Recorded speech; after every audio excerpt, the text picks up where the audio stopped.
Hello everybody, I am your humble host Gavin the Kitty, and today we are talking about Pac-Man. In fact, I love Pac-Man. I've played lots of his games, probably almost just about every single one of them. In fact, I love him so much, I played the entirety of the Pac-Man World games, including the kart racer. But there is a company out there that hates Pac-Man. And you wouldn't think that it would be Nintendo because they put out great games like Pac-Man Versus for the GameCube. And it's probably not Namco, because from the first thing that you'd think it'd be Namco. Because of stuff like Pack and Roll. And, you know, it just can't be the entire games industry, right? Like, the games industry loves Pac-Man. But, you know, when Namco does stuff like the Ghostly Adventures, and then they release hideous abominations like Pac-Man Fever onto the world, you gotta think it might be Namco. So me and Casey decided to sit down and play through every single Namco museum we could get our hands on. We played through stuff on the PS1, every single one of them. We played through stuff on the PS2. Both of those, we played through all the craziness, like the Wii collections. We played through the insanity of which is the really awesome Xbox 360 Namco Museum. And we played through stuff like the Pac-Man collection. And even stuff on the Switch, like the Namco Museum Arcade Pack. But what do I mean by Namco hates Pac-Man? Well, you're gonna find out. So, the first game that we're going to talk about today is going to be Namco Museum and all of its PlayStation 1 cohorts, like Volume 1, 2, 3, 4, 5, and Anthology 2, which is a game we didn't get in the States. And for each of these games that we're going to be talking about today, I'm definitely going to be putting stuff up on this whiteboard. And at the end of the discussion, we're going to have a guest speaker. So, let's jump right in to Namco Museum Volume 1. Let's be clear, this isn't much of a review as it is a general look at my thoughts and opinions. We're not going to be looking at these collections as a whole, but yet how they run, how they're emulated, if they are emulations in the first place, and as well how many games are on each set. For this set in particular, we're going to be looking at volumes 1, 2, 3, 4, 5, and Anthology 2. The reason we won't be looking at Namco Museum Encore or Namco Museum Anthology 1 is because there are no Pac-Man games in them. For the first collection, there are some slow load times, however, it's got just standard Pac-Man. The visual presentation here is fantastic. The first-person museum is a lovely way to go about this. Of course, there's always the menu that'll allow you to get to games super quickly. It's very clear, though, Namco didn't quite understand how the PlayStation ran and loaded games because the load times here are insanely long. However, the extras included are great for the time and even more impressive nowadays looking at Namco's output for these collections. But we'll get to those extras going forward. In Volume 2, we ended up seeing Super Pac-Man, which was their successor to Pac-Man. And while it's a good game, I do wish there were more here. Some of the games on Volume 2 aren't quite the hardest hitting titles, however they are very good. And for Volume 3, there's only one game that carries this. It's Ms.Pac-Man. The other games included on this disc aren't really the strongest titles to be leading a Namco Museum with. Volume 4 really does just need more Pac-Man, with Pac-Land being one of the strongest out there. However, Pac-Land runs well, looks fantastic, and with the hub worlds now being little areas that you can explore with more secrets, there's really quite a lot here to gauge the player's interest and get them wondering more and more about these older titles. With Volume 5, we got Pac-Mania, which is a fantastic game I recommend looking into. However, with Anthology 2, it is a Japanese-only release, and it can be kinda tricky to get your hands on. However, this version of Pack Attack, which was included in Anthology 2, was later ported with the as being included in Pac-Man World 2 as a special unlockable. This is my preferred version of the game, though, with remixed music, extra bonuses, and the all-encompassing God Hand mode. Honestly, altogether, these sets are really, really good. So what is holding these back? Well, the long load times in Volume 1, 2, and 3 really don't help matters. The fact that Encore, Anthology 1, and Anthology 2 are incredibly expensive, and to get this whole set will probably set you back somewhere around the ballpark of $300 to $400, not counting shipping. Anthology 2 might be worth the high price, though, with music that sounds like this.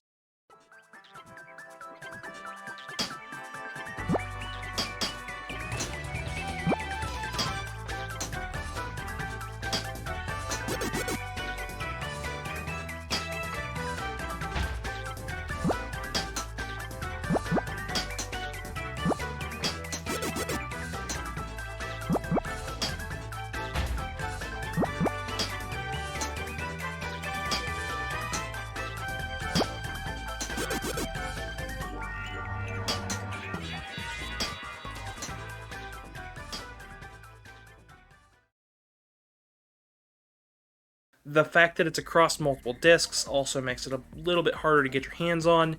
The only games out of this collection that sold well were Volume 1 and Volume 3. Volume 2, 4, 5 all did not see a green label release for PlayStation 1. Luckily, if you didn't own a PlayStation, there were two other collections that came out around the same time, all titled Namco Museum. We have the N64 release and the Dreamcast release. The N64 release is essentially a hybrid of Volume 1 and Volume 3, with Pac-Man and Ms.Pac-Man being included on here. It's okay, but the emulation is lackluster. The inputs are a bit laggy, and the music is incredibly weird on this release. It's almost like they've taken the arcade boards, emulated, and then downsized them.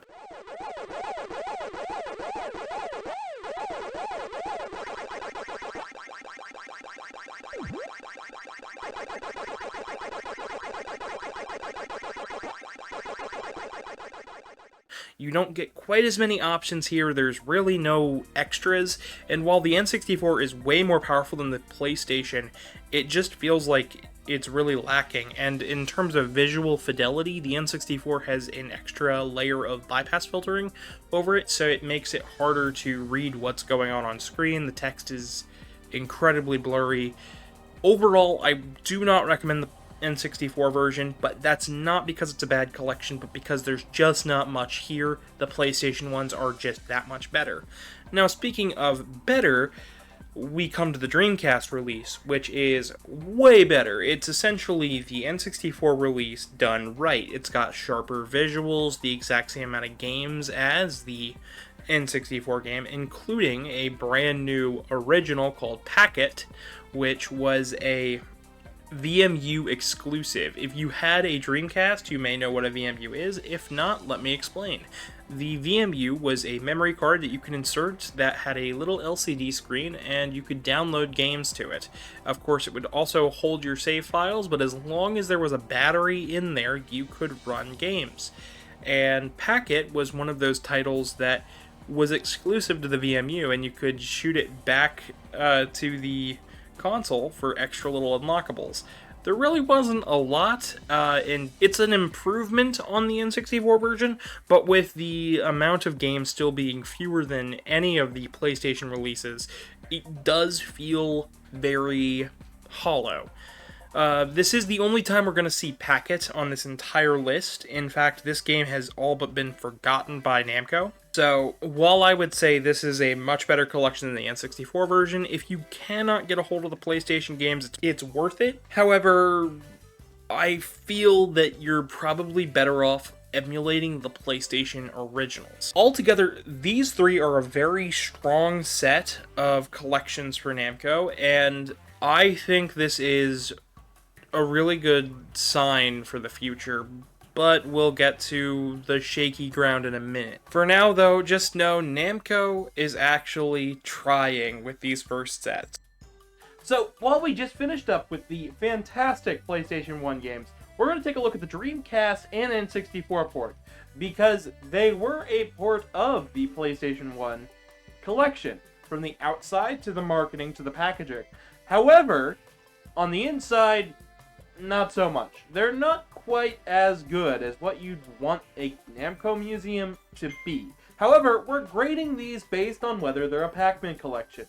And altogether, both the PlayStation 1 and N64 and Dreamcast versions all get a 3 out of 5. What you're going to find here is that not every Pac-Man game is in fact supported within these collections. In fact, over half of all Pac-Man games aren't even available to purchase anymore, just due to Namco not wanting to release those Pac-Man games.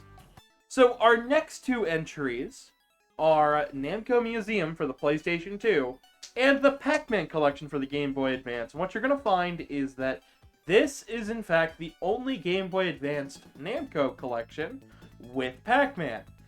And what you're also going to find is that both of these collections, while really cool, are also very, very small. In fact, this can fit on a CD. So let's start with Namco Museum on the PS2. This game shares its name with the previous Dreamcast and N64 versions. While I consider the Dreamcast and N64 versions to be alongside the PlayStation 1 version, they can also more likely be traced back to this one, with fewer games and, well, fewer offerings for PS2. It's kind of amazing to me that this version sold better than the 50th anniversary edition that came out later.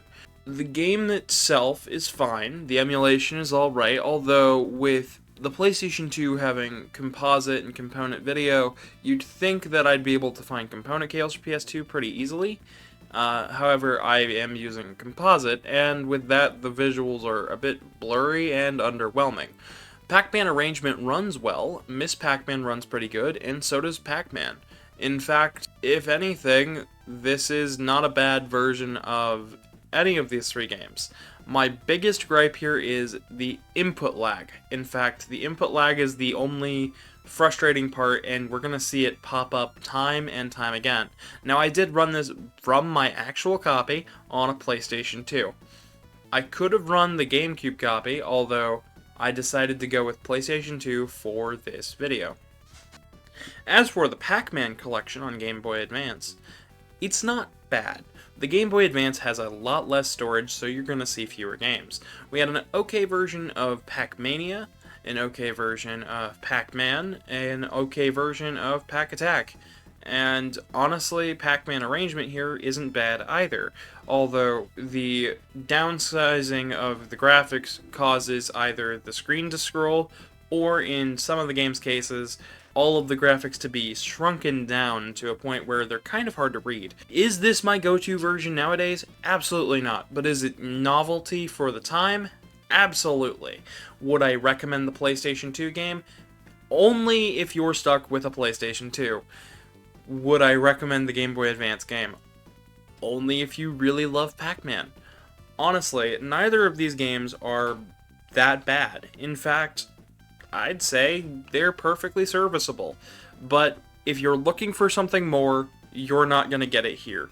You get the stock base versions of the games with 0 dip switches for the Game Boy Advance version, and as for the PS2 version, we have far more options, but not a whole lot of museum. You see, this is just a collection of the games without any of the flourishings or additions from the PlayStation 1 library, so you get what you get. It's a cheap collection, and it shows and feels.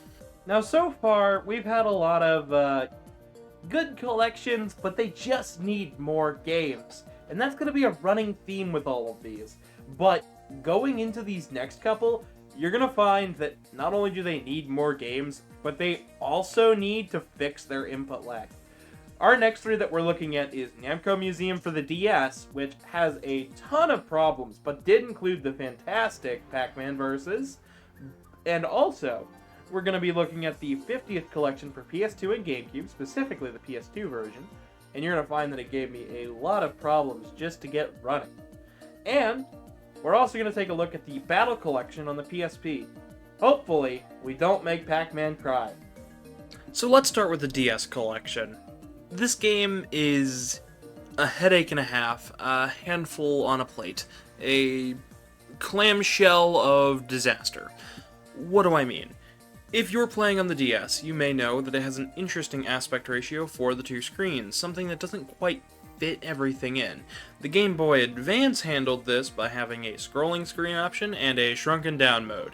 The way the DS handles this is fit all the graphics on screen and crunch whatever doesn't fit. And don't do it well. With flickering and stuttering graphics, it makes this game an absolute eyesore. The fantastic Pac-Man Versus is here from the GameCube, although it does have a few changes, like, for one, you need multiple DSs to play online instead of a couple of Game Boy Advances. But that's not a big deal, seeing as the DS is a massively popular handheld. The big problem comes in with the selection of games being, well, few and far between. We've got Pac-Man, and that's it. No misses, no Mania. No Pack and Pal. Nothing. The game is crunched down in a weird way. While Pac-Man Versus is the real selling point here, finding multiple people to play with in 2024 is an absolute struggle. Do I recommend the DS version with the graphics being so weird? Absolutely not. Absolutely not. Although, there is one saving grace here. The audio will make your ears bleed, so you won't have to hear anything going forward.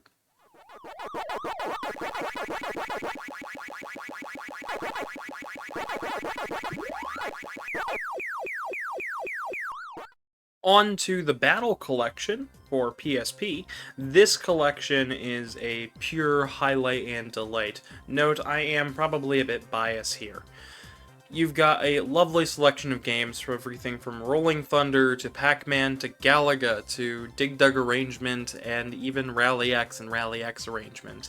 There's a good selection here is what I'm trying to say, but as a Pac-Man collection, it's still pretty good. We've got a brand new version of Pac-Man Arrangement built specifically for the PSP, Pac-Man and Ms.Pac-Man, both with proper scaling, screen size options. You can even rotate your screen into a horizontal aspect ratio to fit it all the way onto the PSP's lovely LCD display. And the most of all, this game emulates beautifully on both PPSSPP and the PlayStation Vita and PlayStation TV. Do I recommend this collection? A ton. In fact, this is the one version of the game where I can say wholeheartedly, go give it a shot. With the brand new version of Arrangement, which has brand new stages, brand new bosses, and a lot more content, it does feel a bit meatier. Now it is very different and you don't have the same diagonal movement, but it's still a lot of fun, and seeing as they mess up all of the releases of this game afterward, this is your way to play it. If you are playing it any other way, go take a hike, or try the PSP version and then tell me your thoughts. As for Pac-Man and Ms.Pac-Man, if you're playing this on the PSP, you are losing absolutely nothing. It's leaps and bounds ahead of the DS port, and personally, this was the way I played these games from the time I was about 6 till the time I was about now. In fact, I still come back to this collection every now and again just because it is that good, with fantastic music, good emulation, and proper screen scaling options. What's not to love here? Moving on to our final game for the block, the 50th Anniversary Collection. This collection was built to celebrate Namco's 50th, not Pac-Man's 50th, and it shows. There's more games here than ever before. We've got things like Pac-Mania, Pac-Man, Ms.Pac-Man, Pole Position 2, Galaga. There is a little bit of everything for everyone here. It's got great licensed music, which I cannot play in this video.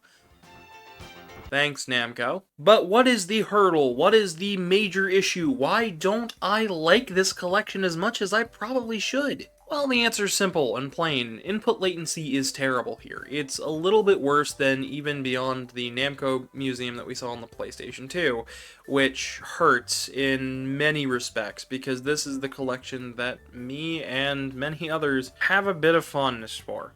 Me, just because of the music. Casey, because she grew up with this collection, and going back to it, it was sad to see that it didn't live up to the hype. Now, with the neat unlockables of Galaga 88 and Pac-Mania, it is phenomenal to see this collection exist. I do not think that it is a bad collection in the slightest. In fact, I think if you like this collection, keep on liking it. It has charm out the butt. Go play it if you want. For me, I am sticking with later and earlier collections alike. Now, there were some issues that we had with the 50th collection, and this boiled down to not owning a copy. In fact, I could not find a copy in time for when I initially wrote the review, for when I initially filmed the live-action portion of the video. That has since changed. So when we originally played it, we played it on the GameCube via the SD card reader on the bottom of the GameCube. This was a small modification we made to our GameCube a long time ago just for the channel. However, the game is unstable and it doesn't run very well. I ended up having to boot up an early debug version of the game, and it had even more input latency and just didn't feel good to play. I couldn't explore the fancy menus they had created because they weren't there in the debug menu. And if I booted it up from the main game, it was a gamble whether I could make it past this menu or not.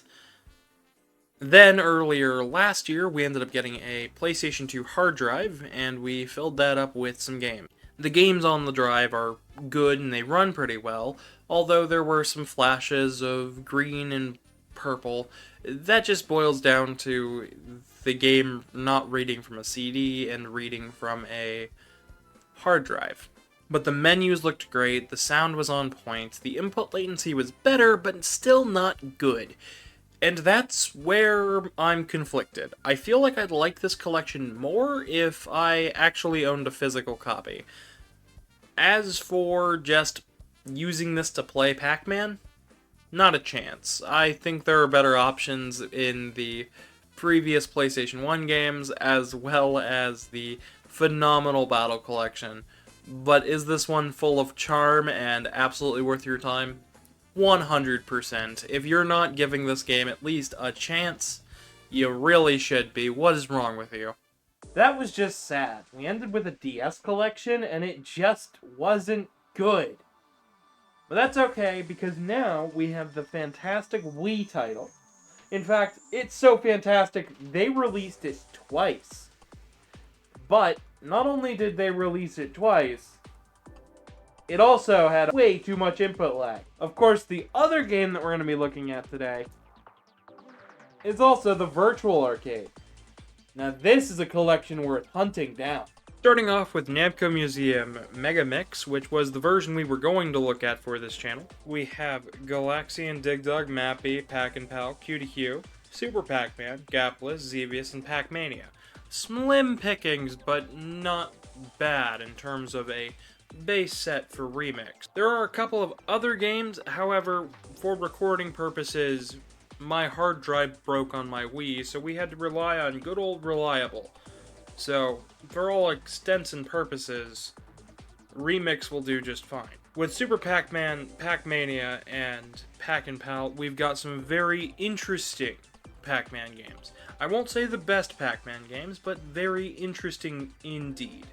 We do have some new remixed games, including Gator Panic Remix, which is a remake of a non-arcade game. What do I mean by this? I'm not talking video game. in terms of this. This is a whack-a-mole game that was created using some electronic circuitry that would later be repurposed into some of Namco's early arcade boards, but it wasn't a full video game. You actually had to physically hit things. It was like a whack-a-mole in terms of what's going on here. And this is the first time it's ever been released on console. Same with QDQ, which didn't really have a proper home release that was that great. And here it's not too bad, if you can get over one glaring flaw. Getting into other games on this collection, we have Rally X Remix, which isn't bad, but for me personally, it hurts my ears. We found out why that is. If you take sharp turns or have to U-turn, it makes a loud screeching sound. Not really great on the ears. I would love if somebody could make a ROM hack that removes that sound entirely, or replaces it with one that's a bit less harsh, but a fantastic version of Rally X, especially in multiplayer. Pac Motos is also here, a full remake of Motos with new bosses, different enemies, and the same power-up system, but a lot more clear on what everything does. We've also got Galaga Remix, which is a fantastic on-rail shooter that I play with friends anytime I have to pull out the Wii. It's just really fun to play. We got some good footage of it. Honestly, we might come back to this one in the future just as a stream on the channel. But let's get to one of the big meat and potatoes. This entire game reuses assets from Pack-N-Roll Remix. What is Pack-N-Roll? It is a DS title, that's what it is. A DS title with story, cutscenes, and all sorts of gimmicks. You roll Pac-Man around the stage, collect dots, eat fruit, stop ghosts, and try to get to the end of the stage. Each area has small puzzles. Sometimes you have to defeat a certain number of ghosts, get a number of dots to open the gates. Honestly, this is good. The power-ups here are fantastic. But if you want my honest opinion, this is the worst version of it to play. Not so much because of input latency, because seeing as this is a Wii game, kind of comes with the territory, it was built around it.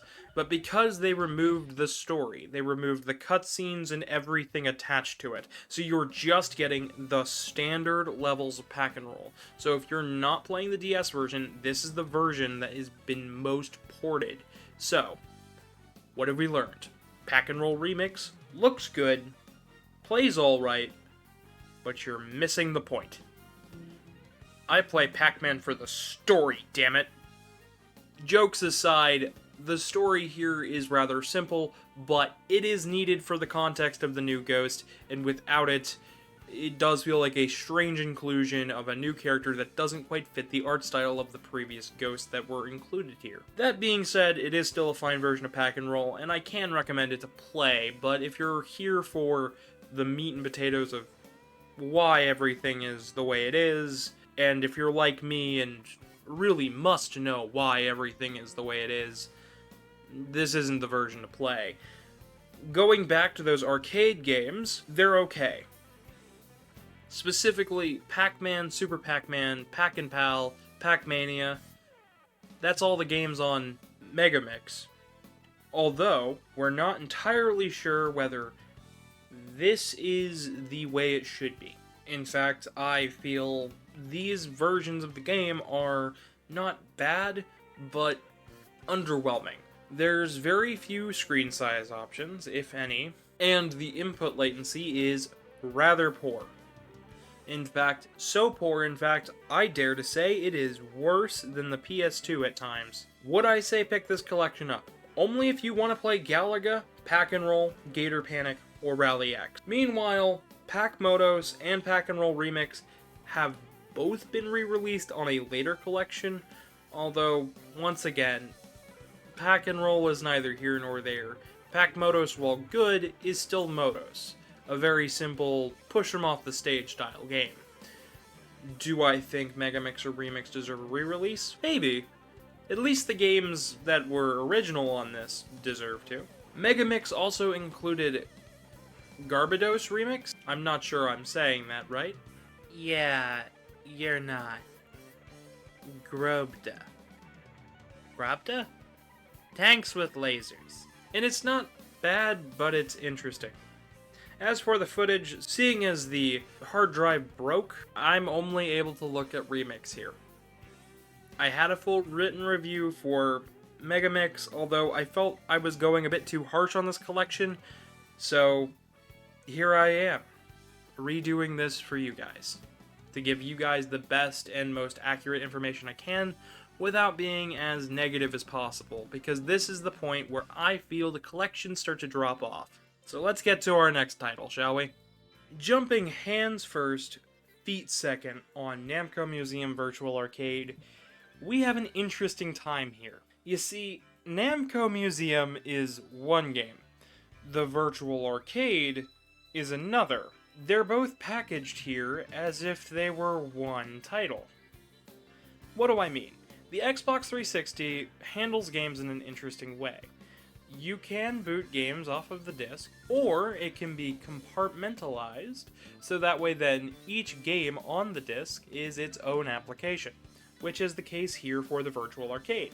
Meanwhile, the Namco Museum, which holds quite a bit more games, is one title. It has a menu, you can leave the menu, you can go back and play the other games. In fact, the games included on that are things like Pac and Pal, Super Pac-Man, games you wouldn't normally see. Things like Pac-Man Arrangement PSP, which has some strange graphical glitches, and is not my go-to way to play that game. Although the other games on the Namco Museum side of things play fantastically. I must say, the input latency here, going from the Wii game to this, is phenomenal. You really do feel the difference in just how the games feel. Even if you aren't as susceptible to input latency, if you've ever played Pac-Man on an input lag heavy board versus a non-input lag heavy board, you'll feel a difference even if you don't notice it. And here you can tell. Going into the Virtual Arcade, here's where we get the interesting bit. We have Ms.Pac-Man, Pac-Man, and Pac-Man Championship Edition. All of these games are saved as individual files. Now, some of them are backwards compatible on Xbox One. In fact, this entire collection should be backwards compatible on Xbox One, Series S, and Series X, but it's not. Champion Edition is a backwards compatible game, but if I put this disc into an Xbox One, it says it's not backwards compatible, so it won't read. Ms.Pac-Man's not available, but Pac-Man is. And neither of them boot the same way. Now there are other games here, like Mr. Driller Online, Galaga Legions, and Dig Dug, but they are all a-okay.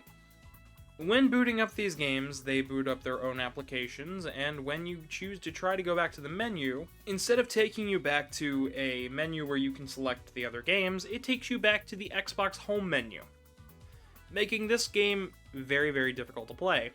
Especially if you're somebody like me who has an Xbox 360 and the hard drive decided to corrupt itself. The Xbox 360 really is an interesting system to play and run things on, although I wouldn't. This game is fine, and it's probably the best modern collection you can get, but we're to the point now where we're on the PS5. Some people are talking about the Switch 2 and PS6, and this is nearly 3 generations old. I wish I could recommend this game.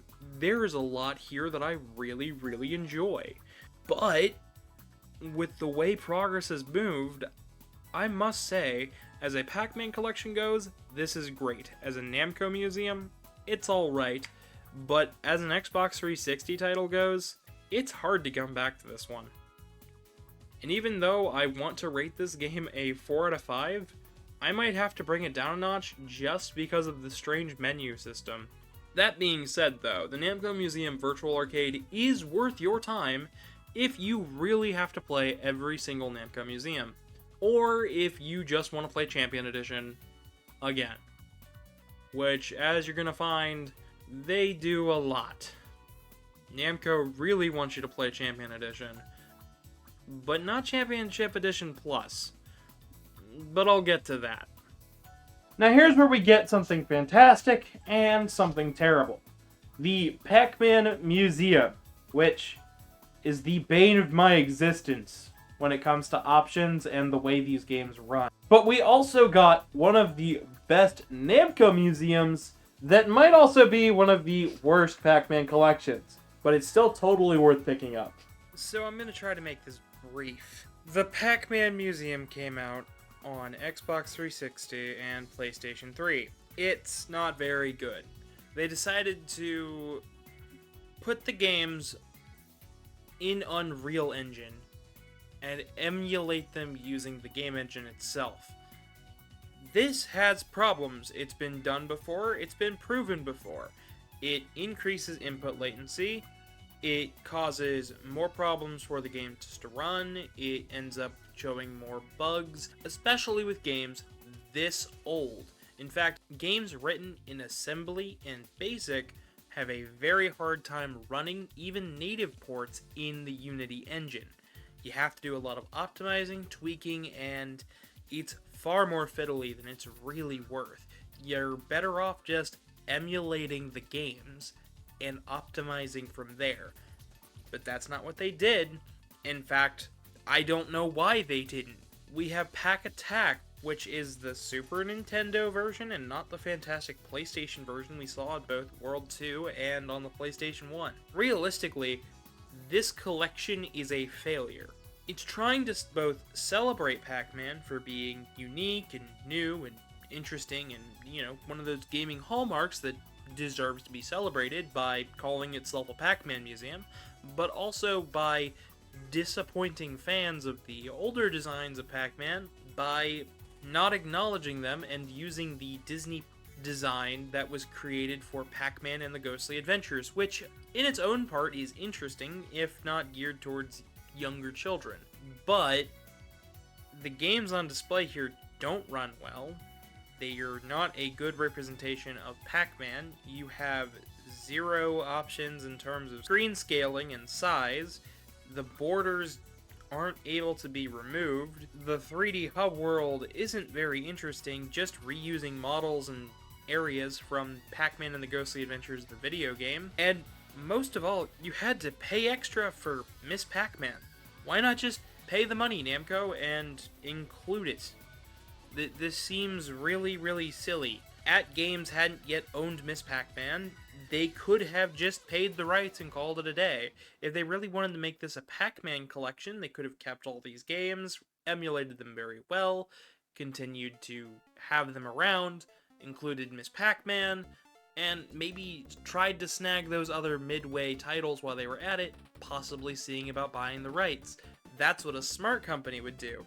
But not Namco. They kept their agreement, badgered the heck out of the rights owner for Ms.Pac-Man, to the point where he wanted to sell the rights almost immediately. All in all, this is a collection worth staying away from, and sadly, you really can't, as I'm going to show in just a little bit. So let's get on to the good one before I have to go back into the bad. Jumping into Namco Museum Arcade Pack, this really does hit to the roots of what makes a Namco Museum fantastic. Is it a good Pac-Man collection? Absolutely not. Is it a great Namco Museum? 100%. We got cool stuff like Splatterhouse that hadn't been re-released in years, Rolling Thunder 2, which had never been re-released outside of some plug-and-play systems, and fantastic titles like Sky Kid, Pac-Man, Dig Dug, and Galaga 88, which is just a fantastic time all around. Not to mention a new release of Pac-Man Versus. All of these games are emulated properly, running their own OS menu, meaning that there's less input latency than later entries, and if you're getting this physically, it comes with Pac-Man Championship Edition 2 Plus, which is a unique version just for Switch with 2-player.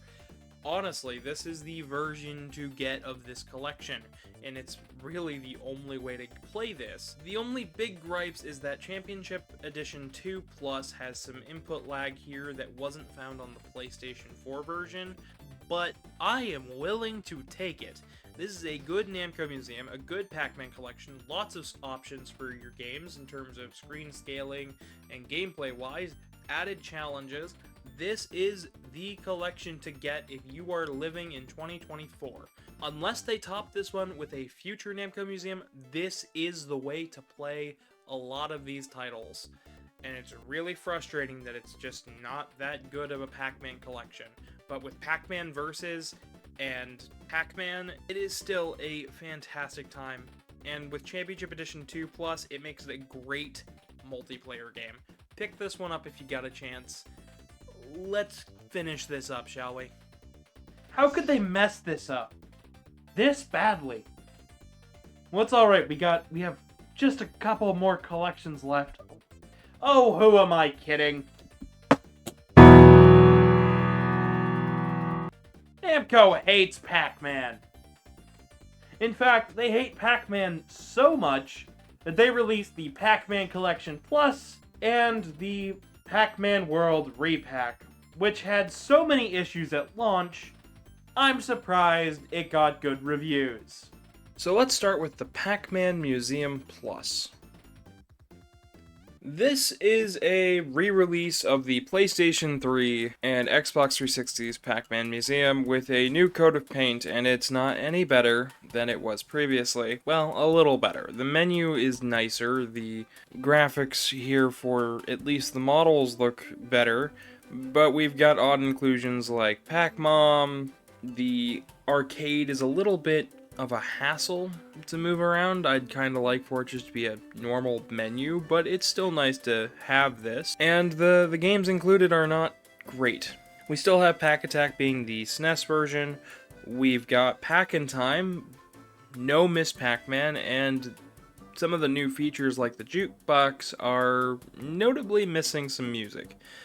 For Pac-Man's 40th, they released an album with a ton of music, original and remixes, and that was included here, except for one specific track.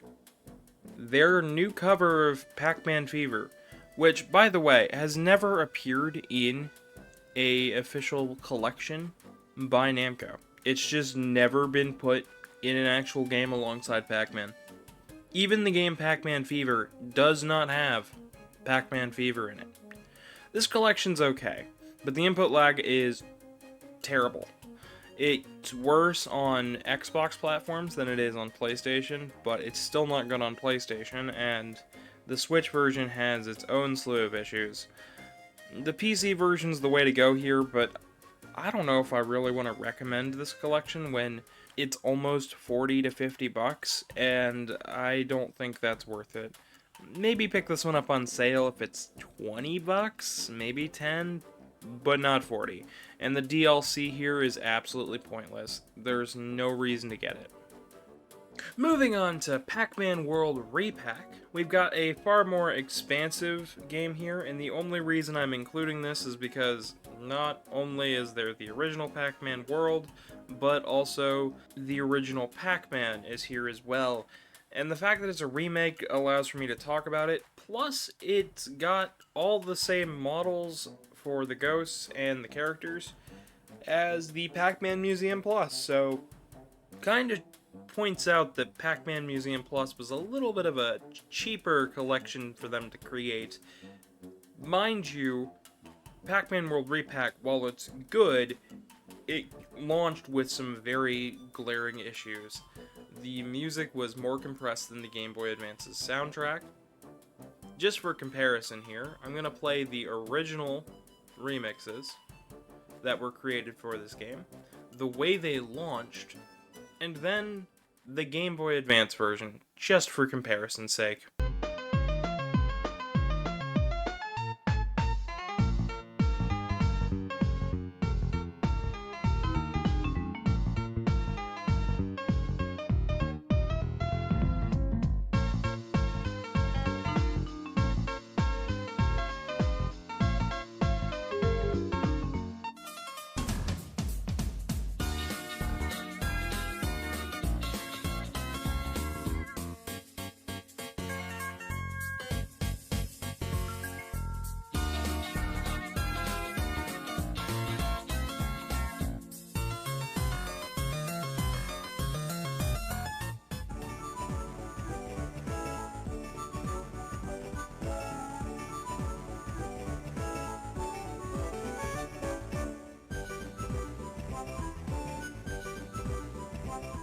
The controls here feel nice. There's maybe a little bit of input lag, but I couldn't really tell. The game at least feels a lot more fair than the original Pac-Man world, and the graphics look beautiful. The new remix soundtrack is nice as long as you're playing on the most recent update. The only glaring issue here is that they removed the fact that Orson is called Orson. We don't get those cool blooper scenes, which were in the original Pac-Man world. And they didn't properly credit the sound team properly, just listing that Tommy Tallarico made the music, which, in fact, he did not. It was just his studio. Tommy Tallarico had nothing to do with the music for Pac-Man World, which is not surprising when you look at Tommy Tallarico. How's that a Miko doing?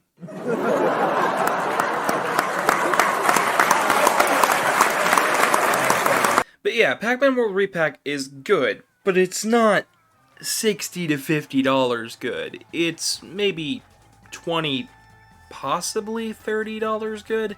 Honestly, if you can pick both the Pac-Man Museum Plus and Pac-Man World Repack for $40, that's not a bad deal. But stay away from the DLC, it's really pointless, and they need to start doing more with Pac-Man.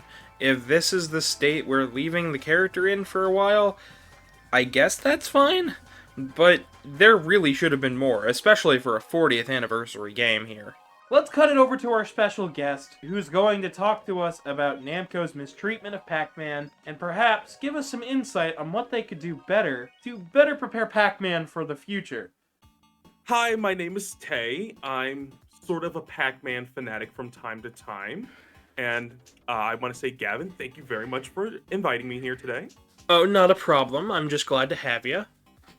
Hopefully, if it goes well, you'll be back. Of course, I would love to. So, we're talking about the state of Pac-Man and Namco as a whole. So, I used to work for Namco for a little bit of time. And I must say, the sure absent-mindedness in the company for the character is certainly there. But that's been a number of years ago, so... What is your thoughts on most of the re-releases? Like, when do you think... Like, do you think most of the Namco museums are worth it? The Namco museums are a special type of thing because I feel like they all bring something unique to the table, but then sometimes they're lacking in something. And I don't want to do like a history lesson of every single version of them, while that would be a fun topic for the future. But it's like, I like to think of like the gold standard as the ones on PlayStation 1. I always tend to think about that collection of the disc that spelled out Namco, and then there was that extra one that had the trademark on the end. And then there were two more on top of that. Yes. I tend to forget about that, but yeah, good point. And the cool part about those was just they had everything basically. Like, you know, Namco at the time, you know, before they fused and stuff, they were like, hey, this is our history. These are our games in the best quality possible. And then you had everything from settings, the dip switches, you name it. They really put it out there. They were proud of it. And then subsequent museum games, all their collections and stuff, I feel like they still tried to keep up to that standard. But then it got to a point where it was a little bit less, hey, here's a celebration of our history, and kind of like, just here's the games. Another collection, and I'm sorry for rambling, that sticks out in my mind as a kid was the 50th anniversary version. I believe that's the one. I think I played it on PS2, and that's the one that has all the soundtrack of music and stuff. It stuck out to me. It's kind of like it's not like an arcade sim, but it has like actual arcades, and I think it has like, I forgot how many games are in it. So I remember it stuck. This isn't just a look at of the collection. So let's get into what's your thoughts on Pac-Man Museum Plus, since I know that's one of the more recent collections. Museum Plus, at first I was really excited for it because it's purely all Pac-Man, you know? It's not like they had anything else to worry about. It's just kind of like, oh, here's basically everything Pac-Man. But in terms of quality, I can't speak too much on it because I don't know a whole lot about the input lag. I did hear there was some. Same thing with the quality of the games, and also there's easy ways to cheat, which isn't too good. Um, but when it comes to like the actual what's presented, I was pretty happy with the selection. I still feel like they could have done a bit better. Namely, like when they have Championship Edition in there, they only had they only have the first version of Championship Edition, which is just basically the 5 and 10 minute maze, and that's it. I thought they would have put DX in there, which would have really been worth it. They have never re-released DX. Believe it or not, I've gone through every single collection. They've never re-released DX on any platform. It's always the original. Yeah, and it's weird because it's like, I did a video on the different versions of Championship Edition, and I didn't cover like the other ports, like the mobile and JM2E versions and all that stuff. But when like, yeah, they'll do the original, but it's like DX is special, and it's like the only way to really play it is on Steam nowadays. And the only quirk with that game, I would say, it's like 100% still playable and easy to access.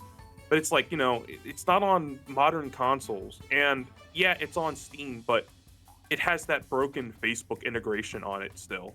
While it is easy to bypass, it is still very annoying, and like it's kind of making the game show its age.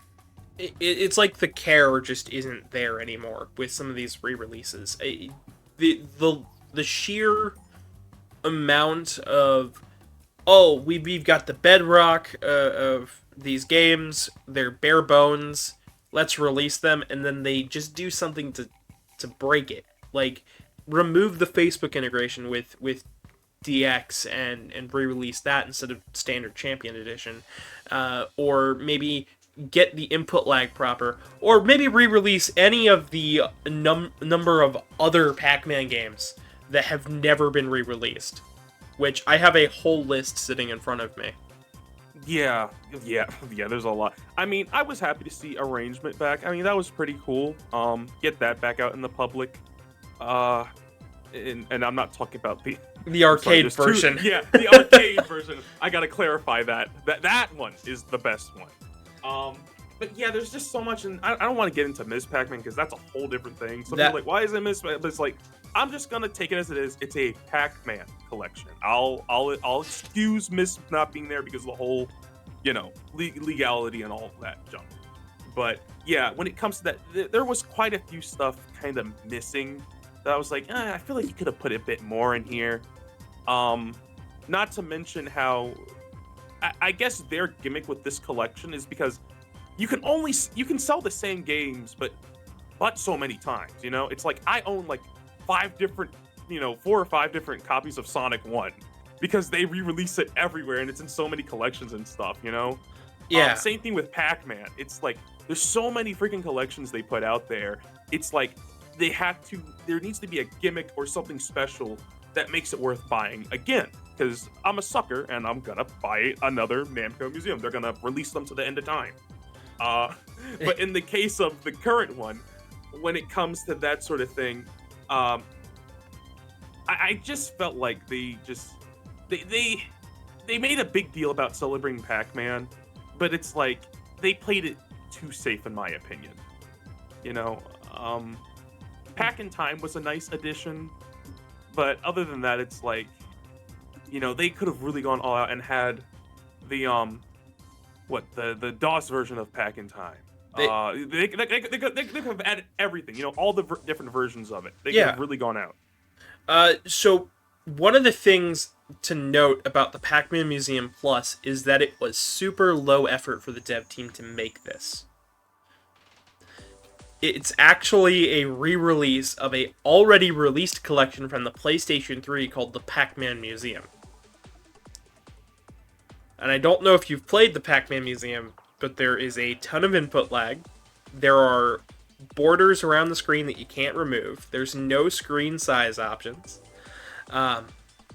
and what's there for some of the screen-sized options for some of the games, because there are some with screen-sized options. They just needed more of them because they're all not properly scaled.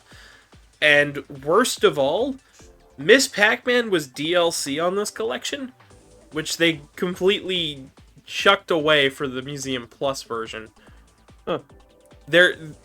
So it's a re-release of a collection that was already not received the best, and then internally, which this is where things get really messy, the Pac-Man Museum and Pac-Man Museum Plus are both emulators running inside of an engine.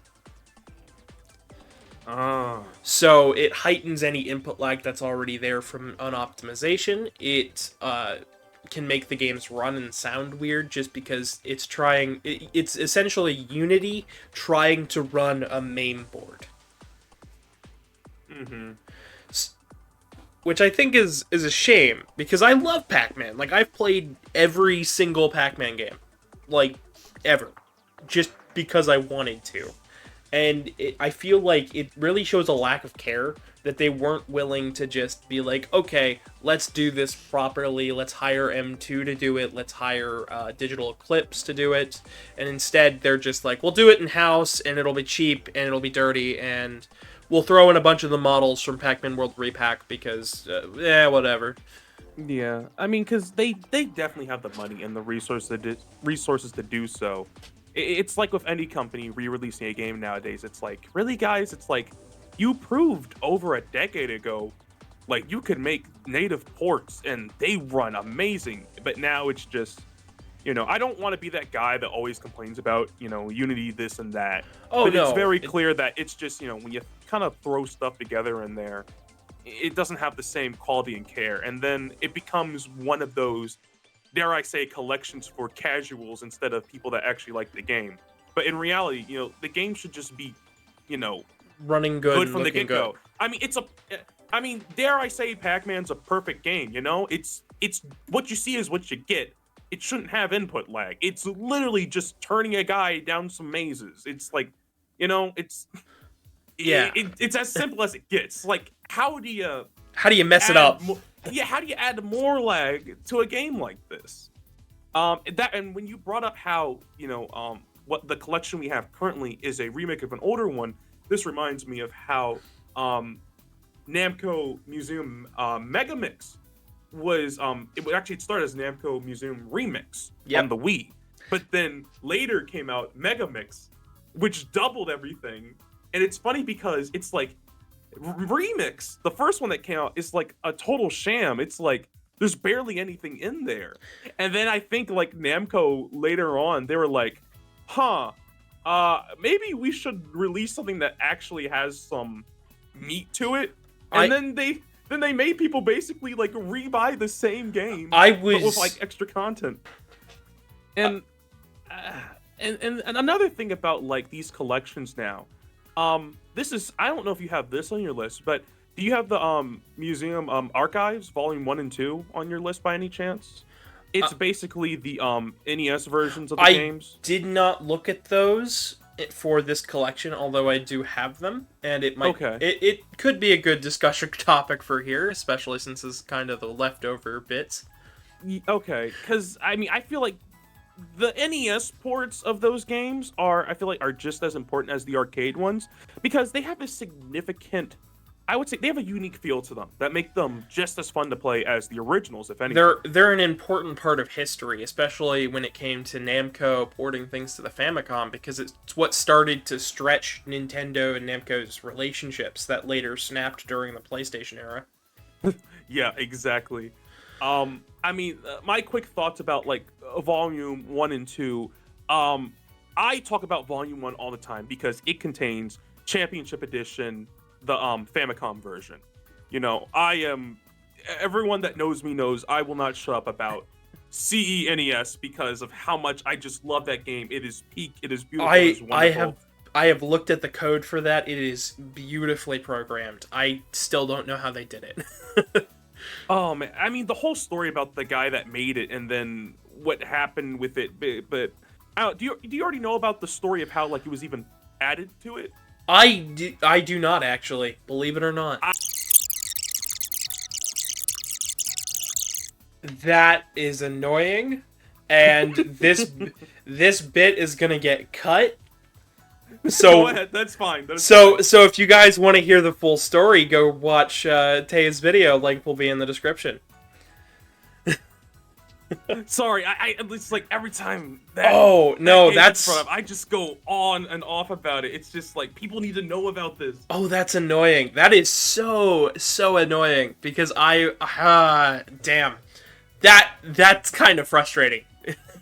I've had situations like that when I was doing the Mega Man stuff. But getting back to Pac-Man, so there's a lot of games that have never been re-released, and I made a great big list.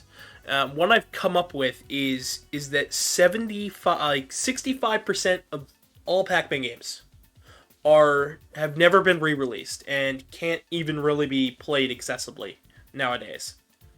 And I'm not counting flip phone games. I'm not counting mobile phone games. I'm counting just console and handhelds. Okay. And arcades. And that, like, we have and all of this starts in 82. Pac-Man Plus, Mr. and Mrs. Pac-Man, Baby Pac-Man, Professor, Junior, 2, VR, the Maze Madness, Adventures in Time, Quest for the Golden Maze, All-Star Fever, World 2, Pac-Pix, Pinball Advance, World 3, World Rally, Pac-Man Party, Championship Edition DX, Pac-Man and Galaga Dimensions, because there actually is, like, a unique game in there. Pac-Man and the Ghostly Adventures 1 and 2, Pac-Man Tamagotchi, and now we're getting to stuff that's a bit more available, like with the Pac-Man Cross Minecraft, which I thought they took down, but it might still be up. I'm not entirely sure. I'm never up to date with that. Pac-Man 99, which got taken down, but if you bought it, you have it. So that's. I still have it. I still have it too. Play the score attack mode. I play it every now and again. So it's one of those games that's just like, why did that one go down? And then Battle Royale Championship, which got taken down, put back up. I think I can play it on my Apple TV. I think it's getting ported to consoles. I have no idea. Yeah, it's supposed to be coming out later as Pac-Man Party Battle Royale. Let me look it up.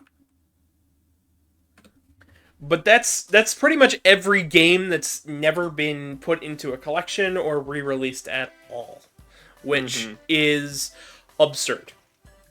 Oh, also, another weird side game. Speaking because of my love for Championship Edition. So, I know you already know about Pac-Man Championship Edition 2. What about Championship Edition 2 Plus that is exclusive to the Switch version? I have that one as well. I bought both versions. My only gripe about that is because it's such a unique and fun mode. Why is it only a Switch exclusive thing? Like, I don't like the whole gimmick with the, Joy-Con, pass and play. I played that mode with my brother.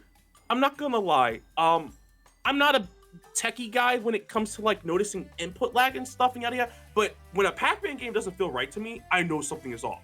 Yeah. And for some reason, on the Switch, that game has lag spikes. And it drives me freaking insane because you have to make split-second decisions. And I'm like holding in the direction, and the game has a little lag spike or something, and it throws me off and like ends up killing me. And the Switch is like, I don't want to say it's not powerful enough. I just don't think the game's optimized good enough on there. The game wasn't optimized for PCs to begin with for that title in particular. When it came out originally on Steam, you needed a high-end PC to actually run it in the first place. So they didn't optimize it worth anything. So you actually need a more powerful device. However, I believe if you optimized it, I'm sure you could get it to run no problem. And I think they just did the bare minimum. And that just adds to the whole factor of Namco is doing the absolute bare minimum. And I think people are too scared to not buy Pac-Man because it's Pac-Man. It's a good game. They want more Pac-Man games to come out, so they buy the games. But then Namco reads that and goes, "Oh, cool, we can just do whatever," and they'll buy it. which I think is a really, really terrible trap to find yourself in, where it seems like the company does not have a love for this character anymore, but won't do anything with it so people actually, really want to see it. Yeah. Like, Pac-Man has regressed back to just maze games here recently, and only with the Pac-Man World Repack have we really seen him branch out beyond that within the last decade. That is true. I feel like he's not quite back where he used to be, where he was just literally, as some people will use the term, cereal box mascot. It's just like, hey, it's me, and that's it, that sort of thing. Yeah. It's like he's starting to get. I feel like, yeah, you're right. In the past, they all but like kind of forgot him. It was just only like, here's the mobile game, here's some merch. I mean, that's about it. We had World Rally, the World Trilogy, we had Fever coming out. Like, even on the GameCube and PS2, there was still a love of this character. And then all of a sudden, the Xbox 360 and the HD consoles came out, and Namco just kind of shrugged their shoulders and went, well, we don't need Pac-Man anymore. Which... Yeah. Well, I feel like after Championship Edition, that was like their biggest push with like making Pac-Man go mainstream, and it worked. It worked, but they needed to keep that momentum going, and instead they just kind of let it falter. Yeah, I mean, not even just Pac-Man. They had a thing going on at that time called Namco Generations. Yep. And it was a whole thing where they were trying to revive all their classic IPs and bring. It was basically like I love that thing where they take their old games, give them a fresh coat of paint, like arrangement, with Dig Dug arrangement, Galaga, all that stuff. They were doing the same thing at that time. However, they only did Pac-Man, and then they did Galaga Legions, and then Legions DX, and then they stopped there.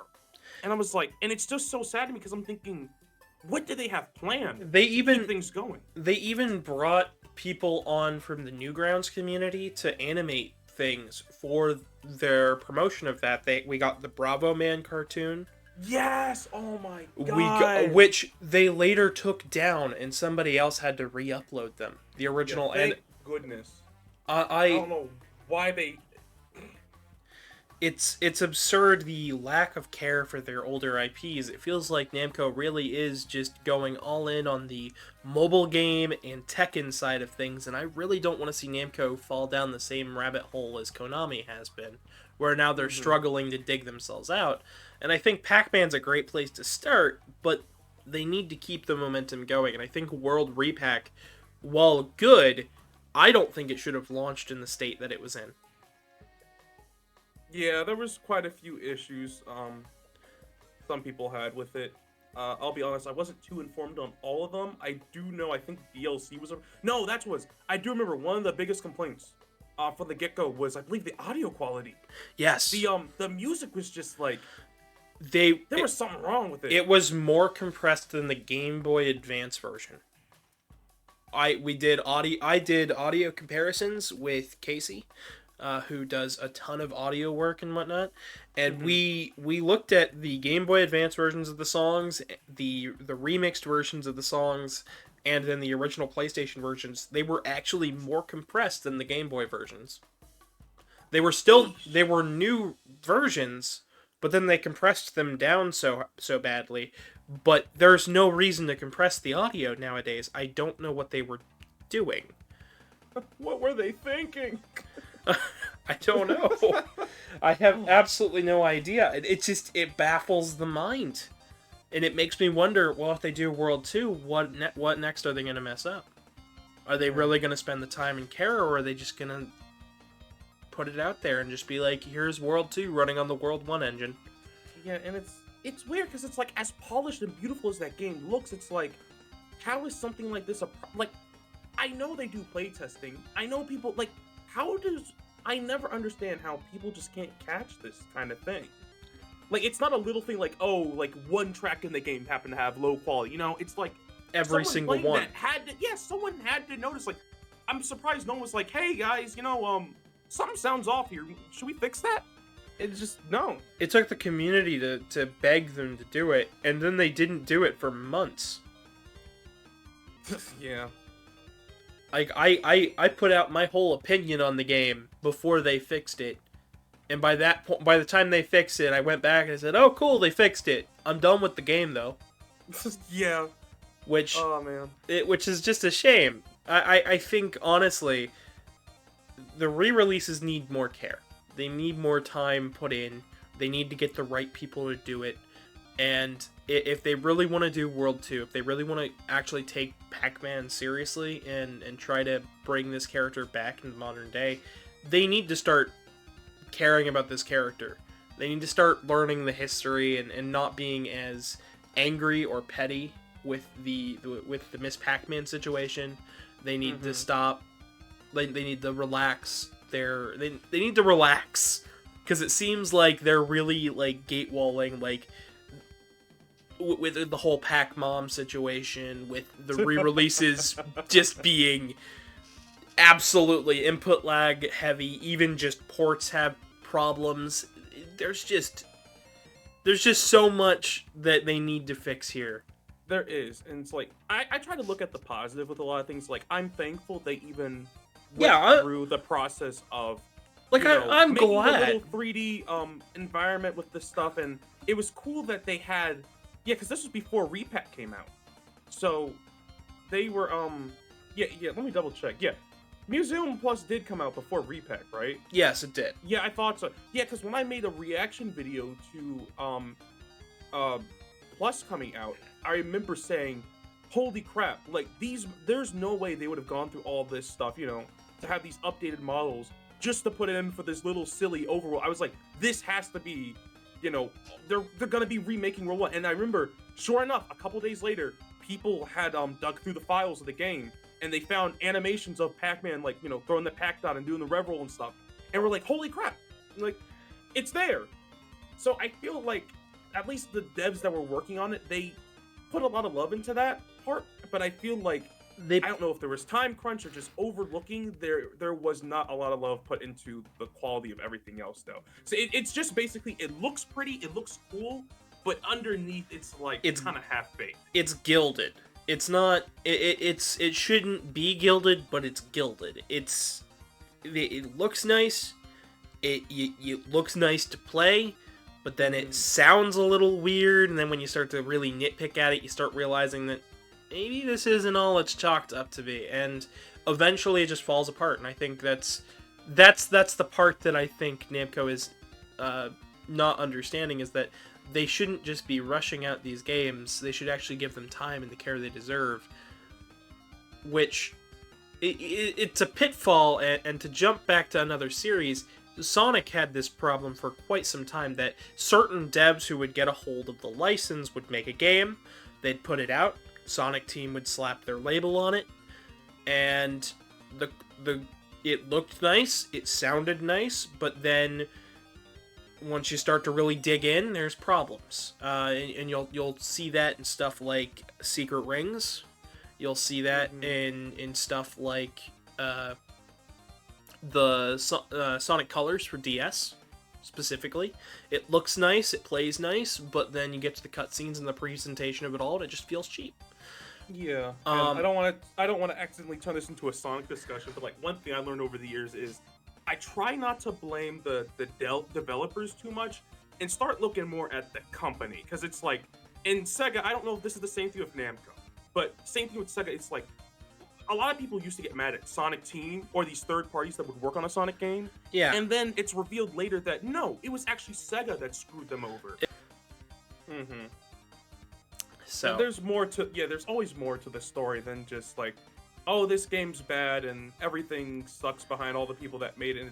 It's when you peel back the layers and look into the people that worked on it, and then the higher ups that push things, the shareholders, and it's just kind of sad, because it's like a mixture of, like, you can see how good things could have been, but you see how it's not just due to, honestly, the current state of gaming when you think about it.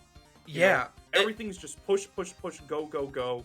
And obviously a company's goal is to make more money, but it's like, obviously, you can still look back in the day and how they were still making money, but making quality products, but now it's, time is shortened, or times are so long it doesn't even matter. And I don't want to absolutely crap on these collections. I don't want to crap on Pac-Man. Pac-Man's a fantastic character to work with. I just want to see more. I want to see better.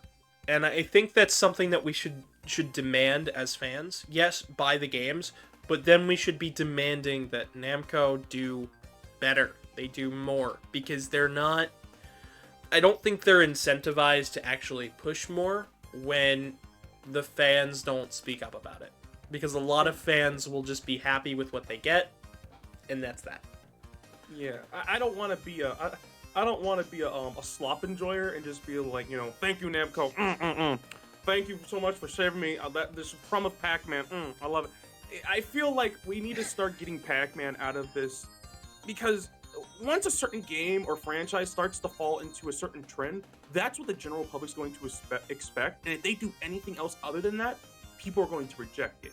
Because, for instance, like, look at a lot of like games like, whether it's Fortnite or Overwatch or stuff like that, people are expecting games like that these days to be free from the get-go with some sort of battle pass, And then it's like, in comparison to Pac-Man stuff, it's like these, the last decade or so, they've really been making Pac-Man more of this mobile game, or like live service, streaming game type of.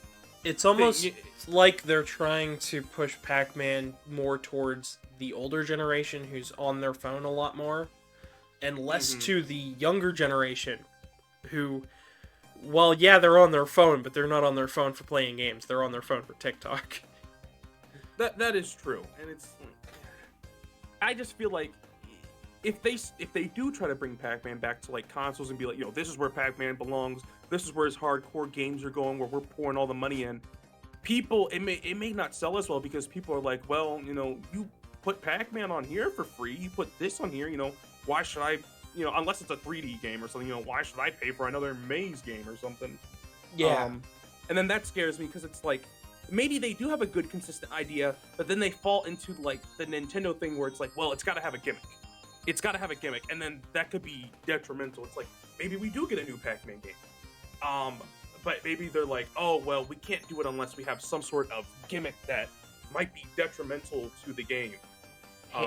Hey Tay, I got the best idea for you. How about we change everything? Pac-Man's a cube now. The ghosts are little gremlin goblin monsters. Fuck the dots. We don't need the dots. Oh my goodness. It's not even Pac-Man anymore. What are you making? What are you cooking? I'm cooking up a mess and a half. That's what I'm cooking.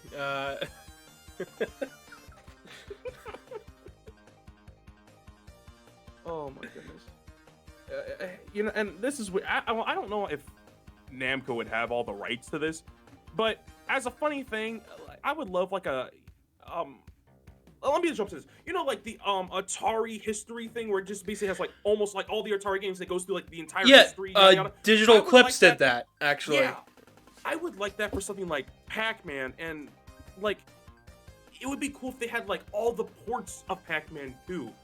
I don't care if it's the jankiest, where it's just, I feel like it would be cool, even for a novelty thing, just to have every version from, every console upwards. And I mean, whatever. they've got all the resources for it. I would love to see it done, especially if Digital Eclipse is involved, because they have such a delicate hand on these games. I think that, and I've been a big fan of Digital Eclipse ever since they released the Legacy Collection for Mega Man. That was a pretty good first game, and then they just keep going, and now they're making like the History of Karateka and the Atari 50th, and just they're doing a phenomenal job. I'd love to see Namco reach out.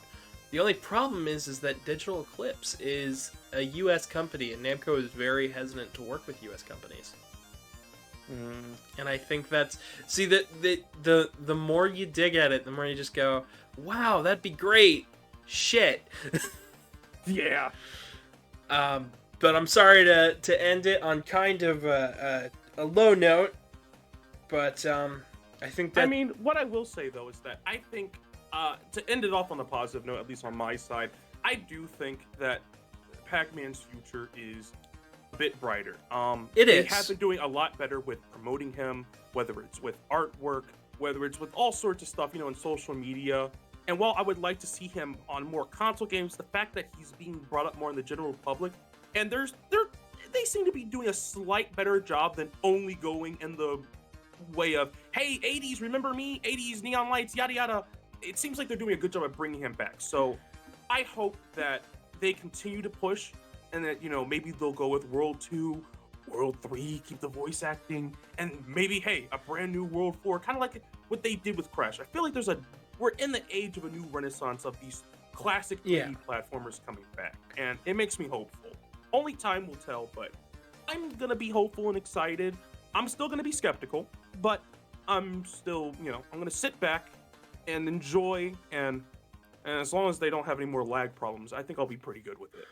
I'm gonna remain skeptical, but I am gonna be excited. And if they do that World 3 version, can we bring back all the Don Bluth unused stuff? That was cool as hell.